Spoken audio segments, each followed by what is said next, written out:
नमस्कार, मैं हूं अनुष्का राय और आप देख रहे हैं इंडिया फैक्ट न्यूज। आइए नजर डालते हैं आज की खबर की ओर। आपली सध्या मोहीम एक चालू आहे ड्रग्सच्या विरोधात आणि त्या ड्रग्स जे हे कुठल्याही प्रकारची असो, MD असो म्हणजे सिंथेटिक असो किंवा जे ऑर्गॅनिक असतात ती असो, ते नॉन सिंथेटिक असो, तर ते सगळ्यांवर आपण वचक आणण्याचा प्रयत्न आमचा चालू आहे आणि मागील काही दिवसामध्ये आपण भरपूर ते केसेसही केलेले आहे.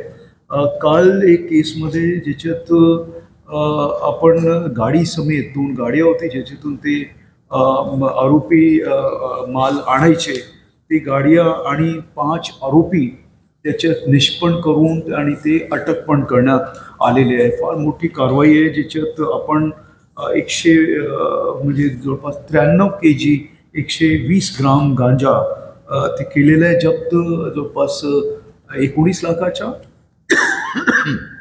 आणि मोबाईल आणि 2 कार जे आहे एक टाटा हेक्सा आणि शेवर्ले व्हेकल असते ती पण जप्त केलेली आहे. जवळपास 41 लाखाच्या मुद्देमाल याच्यात जप्त करण्यात आलेला आहे आणि ते आमचे पुन्हा ते क्राईम ब्रांचची कारवाई आहे आणि त्याच्यात जो एक आरोपी आहे जो जास्त माल आणतो आणि आरोपी 1 आणि 2 त्याची माहिती आम्ही दिलेली आहे, त्याचे नाव पण दिलेले आहे आणि त्याच्यावर अजून काय काय इतर शहरामध्ये किंवा स्टेट्समध्ये काय काय गुन्हे दाखल आहे ती आमची कारवाई पुढची चालू आहे.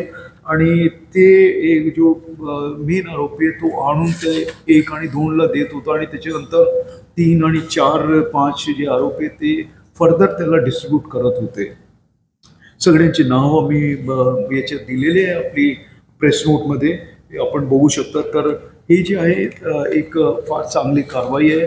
याच्यामुळे लोकही आमचे आता पुढे येऊ लागलेले आणि ते माहिती देतात की साहेब असा इथे चालू आहे, MD असो किंवा इतर नार्कोटिक सबस्टान्सेस जे आहेत त्याच्याबद्दल माहिती देतात आणि आमची टीम्सला सक्त सूचना देण्यात आलेली आहे की जास्तीत जास्त क्वांटिटीमध्ये तुमचे केसेस क्वालिटी केसेस झाले पाहिजे.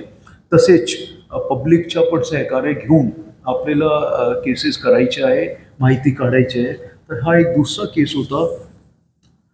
फिलहाल अभी के लिए इतना ही। यदि आप हमारे चैनल पर विज्ञापन देना चाहते हैं तो नीचे दिए गए मेल ID या कांटेक्ट नंबर पर संपर्क कर सकते हैं।